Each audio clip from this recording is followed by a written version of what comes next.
at my house to protect and comfort and provide for my family. As a result of doing this, the intelligence services got the connection between him and myself, and it was a connection obviously that they did not want. And as a result, they banned him from entering the United Kingdom for 5 years, and that ban is still live as we speak. Despite the ban, Nick is keeping a close watch on Adair's enemies from Germany. Maybe Irwin, you say he won't rest until Adair is dead. So we know where he lives, and we know what he is doing. And Jackie McDonald, we are watching him too. Should someone go and shoot Johnny or attack him or whatever, then they will give them a reason to be scared. Nick may be banned from entering the UK, but his lieutenants are not. So he gathers volunteers from the Dresden Sea Company. Their job will be to look after Adair until the threat is over. That's Chris, the second in commander. Yeah, and he's a soldier. He was also in Afghanistan. He was in the war. He was with a Seacoy flag in Afghanistan. They did put it on the tank and was driving through Afghanistan with a tank with a Sea Company flag. Yeah. Sea Company Dresden prides itself on loyalty, although their presence in Scotland is little more than a show of strength. Buoyed up by the German support, Adair risks being seen in public again, and despite the weather, parades with the Germans on the seafront.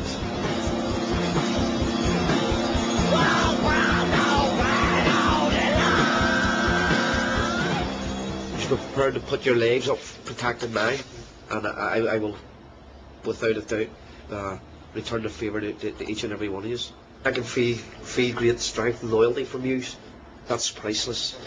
I mean, because of what's happened to me in recent years, where I have been betrayed by so many people.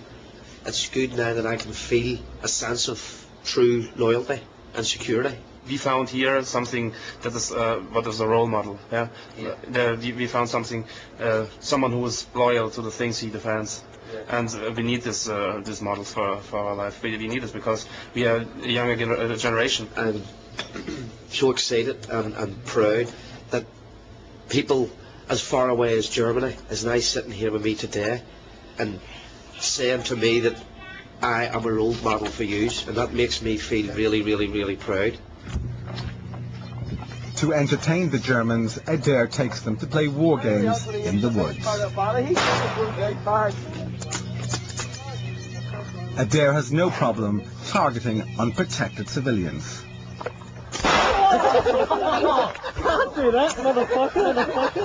Two guns Adair counts on superior firepower. And even with toy guns, Adair refuses to play by the rules.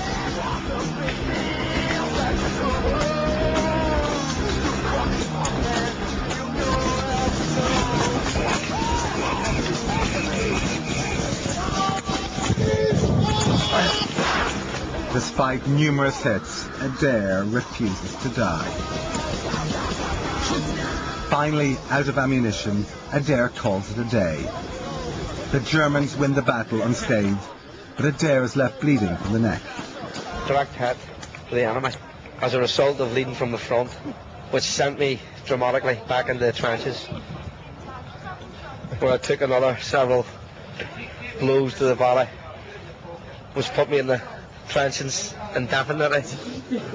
True to form, Mad Dog ensures that he has the last laugh.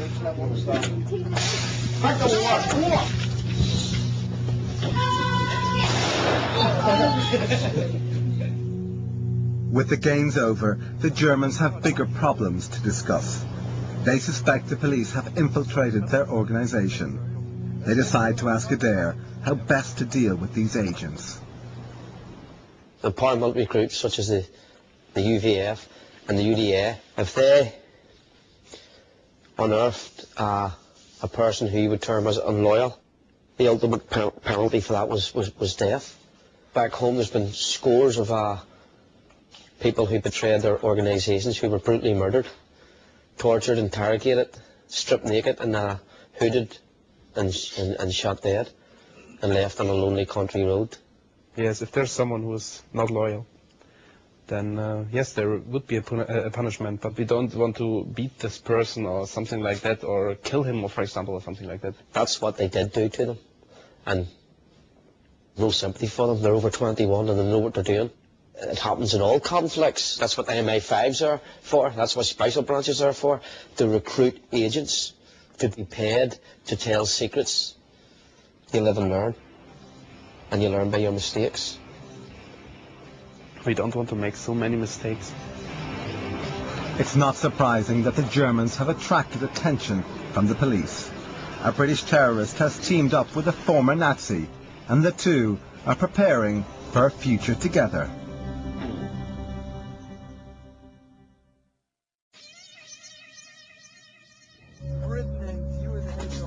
Mad Dog Adair, the ruthless paramilitary leader, has returned to Germany to meet up with former Nazi Nick Krieger. Did you get 43? Oh, but you look young. You look like 30. I promise you, you look swell. You have to tell me your secret. What are you doing to keep yourself so young looking? What are you doing?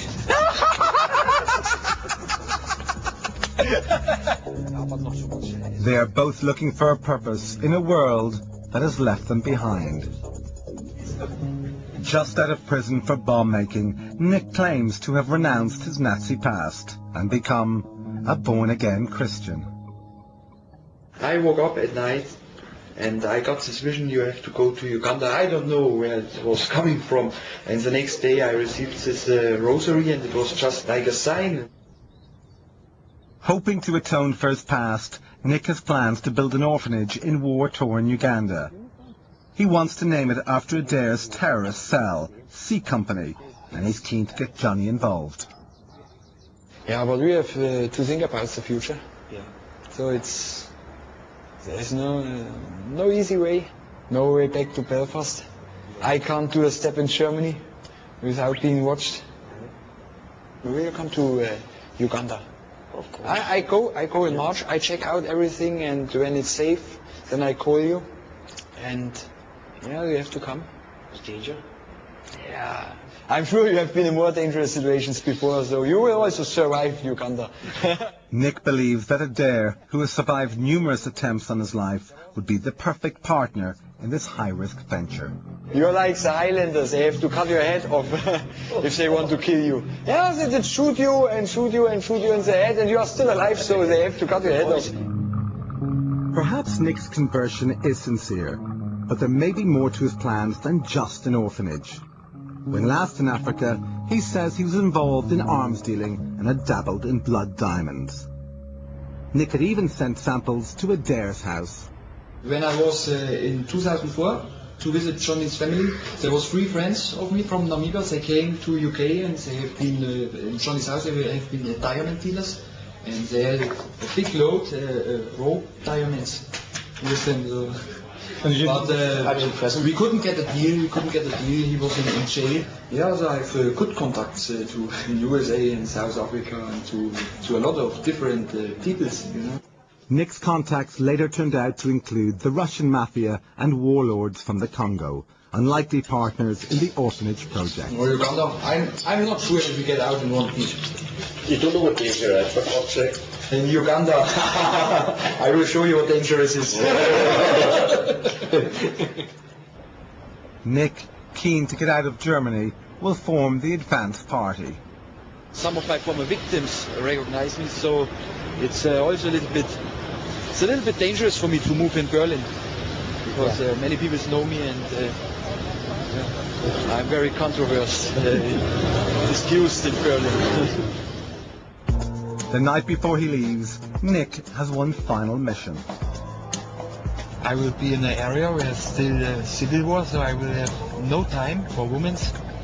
I want to be together with a woman, of course, and so I'm going to my girlfriend, the prostitute from Thailand, and yeah, to have a nice hour before I leave. You know what I mean?